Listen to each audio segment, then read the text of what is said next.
തുരമില്ല ബദൽ പാത എന്ന വയനാടിന്റെ ചിരകാല ആവശ്യത്തിന്റെ പൂർത്തീകരണത്തിനാണ് വയനാട് തുരങ്കപാതയിലൂടെ നടപടിയാകുന്നത്.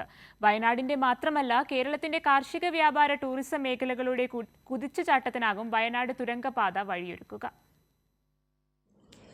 ചുരമില്ല ബദൽ പാതയെന്ന വയനാടിന്റെ ചിരകാല സ്വപ്നം കൂടിയാണ് യാഥാർത്ഥ്യമാകാൻ പോകുന്നത്.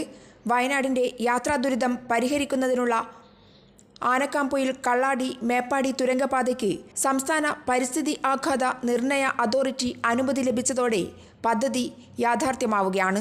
2043.74 കോടി രൂപയാണ് തുരങ്കപാത നിർമ്മാണത്തിന്റെ പ്രതീക്ഷിത ചെലവ്. ഭോപ്പാൽ ആസ്ഥാനമായുള്ള ദിലീപ് ബിൽഡ്കോൺ കമ്പനിയാണ് കരാർ എടുത്തിട്ടുള്ളത്. കൊൽക്കത്ത ആസ്ഥാനമായുള്ള റോയൽ ഇൻഫ്ര കൺസ്ട്രക്ഷൻ കമ്പനിയുമായാണ് ഈ കരാർ. കൊങ്കൺ റെയിൽവേ ആണ് നിർമ്മാണ ഏജൻസി. കഴിഞ്ഞ സംസ്ഥാന ബജറ്റിലും വലിയ പരിഗണനയാണ് തുരങ്കപാതയ്ക്ക് ലഭിച്ചത്. വയനാടിന്റെ വികസന സ്വപ്നങ്ങളുടെ വാതിൽ കൂടിയാണ് ഇതോടെ തുറക്കപ്പെടുന്നത്.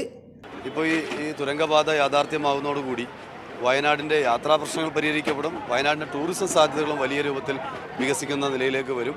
ഏറെ നാളത്തെ ആവശ്യമാണ്.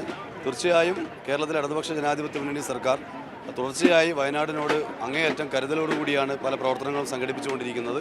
അതിൻ്റെ ഒടുവിലത്തൊരു ഉദാഹരണം എന്ന നിലയിലാണ് ഈ വിഷയം വന്നിട്ടുള്ളത്.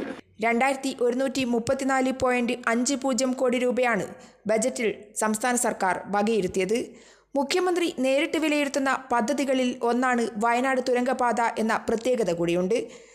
വയനാട് ചുരത്തിലെ രൂക്ഷമായ ഗതാഗതക്കുരുക്കിന് ഇതോടെ പരിഹാരമാകും. ടൂറിസത്തിന്റെ വികസനവും കുതിപ്പും പ്രതീക്ഷിക്കാം.